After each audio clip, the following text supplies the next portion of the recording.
मोनसे दुखुनांथाव खौरां।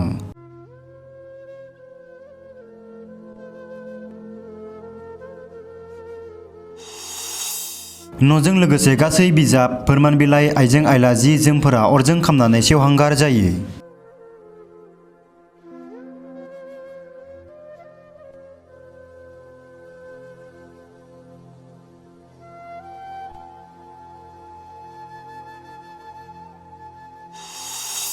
बे दुखुनांथाव जाथाया चिरां जिल्लानि सिङाव थानाय दाउखाबाहा गामिनि थागिबि मुस्रि हांगामा बसुमतारी नखराव सोमजियो।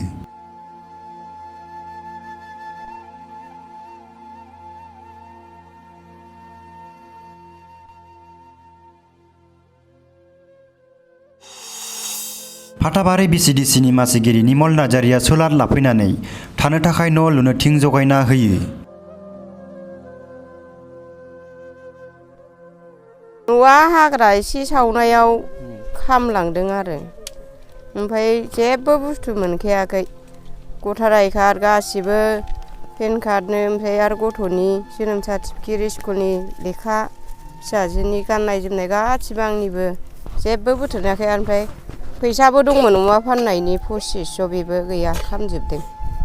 माइरं माइ खामजोबदों। माइआ 8 मनसो जागौमोन।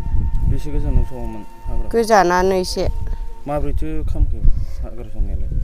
बारजों बुला लांखो ना माखो, आंबो गैयामोन। हौवाया हाग्रा सावनो होननानै सावदोंमोन, बाहाय खामलांदों जाहैदों।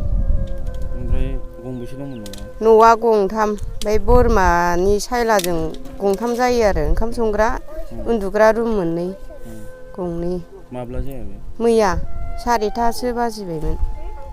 ओमफ्राय दा थानो मानो थानायनि राहायाथ' दा जेबो गैथ'वा, बानायगासिनोसो। सोर बानायदों? रायजोफोर बानायदों। मा मावो नोंसोर? आबाद मावनानै जायो, बिदिनो खामला हाजिरा मावनानै जायो। बे जाथायखौ खोनानानै आङो मैया मोनायावनो खबर लानानै आङो मोनायाव फैनो हास्लाबाखै। नाथाय आङो दहाय फुङाव फैदों। फैनानै लोगो लोगोनो आङो बिसिडिसिनि अफिसाव जोंहा माने थिं दंखायोमोन। आं बेखौ लाबोनानै दिनै न' लुनायनि बेब'स्थाखौ खालायना होबाय। लोगोसे जोङो थौ थोरसि, गिलास, खुरै, बिदिनो जि जोम बेखौ जों रेडि खालायबाय। जोङो आरो 2.5 कुइन्टेलसो माइरं जोङो गाबोन होफैबावगोन। आरो जि हायो जोङो माखासे बेब'स्थाखौ जों नाजागासिनो दंबावो आरो। बेथ'बो गामि गोथौ ओनसोल, न'फ्राबो मोजां गैया। बेयाव सरकारि न' मोननायनि माबाफोर राहा? अबस्से बिसोरो बांद्राय गोबाव जाफैयाखै। खिन्थु जोंनि जे न' सरकारनि न' होनायनि आसनि, बियो थांनाय 2011 सनाव जायफोर सेन्सास जादोंमोन, नैबे सेन्सासाव थानायफोराल' माने मोननायनि जे सुबिदा दङ। जों उनफोराव जुदि माबा मोनसे सुबिदा फैयोब्ला बेनि सुबिदाखौ जों खालामना होगोन।